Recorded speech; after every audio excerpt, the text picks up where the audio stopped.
Ada update soal kasus dugaan korupsi pengadaan iklan di Bank BJB. Komisi Pemberantasan Korupsi menetapkan 5 tersangka rasuah pengadaan barang dan jasa di Bank BJB yang diindikasikan merugikan negara hingga 222 miliar rupiah. Bagaimana duduk perkaranya dan apa hubungannya dengan mantan Gubernur Jawa Barat Ridwan Kamil yang rumahnya ikut digeledah KPK? Tersangka ini 2 orang dari pejabat Bank Jabar Banten, kemudian 3 orang dari swasta. 2 orang tersebut adalah Saudara YR, jabatannya selaku Direktur Utama Bank Jabar Banten. Kemudian yang kedua adalah Saudara WH, pimpinan Divisi Korsek Bank Jabar Banten. Kemudian 3 orang swasta ini adalah pemilik agensi iklan. Terkait Ridwan Kamil, KPK belum bisa menjelaskan dan merinci barang bukti yang ditemukan saat penggeledahan di rumah mantan Gubernur Jawa Barat itu. Namun KPK berjanji akan memanggil Ridwan Kamil dalam waktu dekat.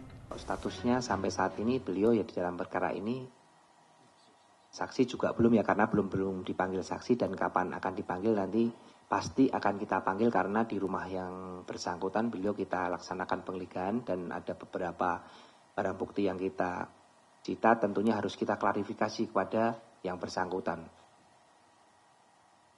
Terkait kapannya, tentunya sesegera mungkin akan kami panggil untuk seluruh saksi-saksi terkait dengan hasil penggeledahan yang kami laksanakan untuk mengklarifikasi terhadap barang bukti yang kami ambil maupun kami sita dari tempat yang bersangkutan. Kasus ini berawal pada 2021 hingga 2023, Bank BJB merealisasikan belanja beban promosi umum dan produk bank yang dikelola oleh Divisi Korsek Bank BJB senilai 409 miliar rupiah.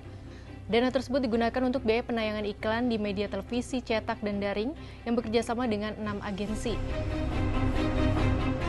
Kemudian, Direktur Utama Bank BJB Yudi Renaldi bersama pimpinan Divisi Korsek Bank BJB Widi Hartoto menyiapkan pengadaan jasa agensi pada 2021 hingga 2023 untuk mendapatkan imbalan atau kickback.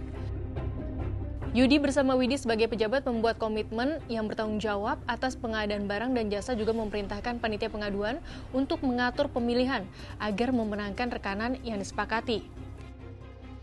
6 rekanan atau perusahaan agensi itu yakni PT CKMB 41 miliar rupiah, PT CKSB 105 miliar rupiah, PT AM 99 miliar rupiah, PT CKM 81 miliar rupiah, PT BSC Advertising 33 miliar rupiah, dan PT WSBE senilai 49 miliar rupiah.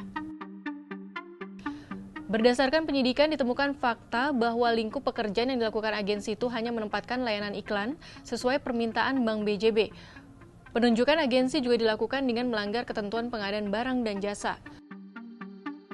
Adapun modus penyelewengan dilakukan dengan menghindari lelang. Dokumen harga penyusunan sendiri disusun berdasarkan fee agensi, bukan nilai pekerjaan. Tidak hanya itu, tersangka juga memerintahkan panitia pengadaan agar tidak melakukan verifikasi dokumen penyedia sesuai SOP, serta membuat penilaian tambahan setelah pemasukan penawaran atau post bidding. Hasilnya ditemukan selisih uang dari yang diterima oleh para perusahaan agensi dengan yang dibayarkan ke media. Selisih itu mencapai 222 miliar rupiah. Uang selisih itu digunakan sebagai dana non-budgeter oleh Bank BJB atas persetujuan Yudi. KPK masih menelusuri siapa saja menerima dana non-budgeter tersebut. KPK memperkirakan kerugian keuangan negara mencapai 222 miliar rupiah dalam kasus korupsi tersebut. Bagaimana menurut sahabat Kompas, apakah kasus dugaan korupsi pengadaan iklan di Bank BJB akan bergulir menetapkan tersangka lain? Dan bagaimana posisi Ridwan Kamil selanjutnya?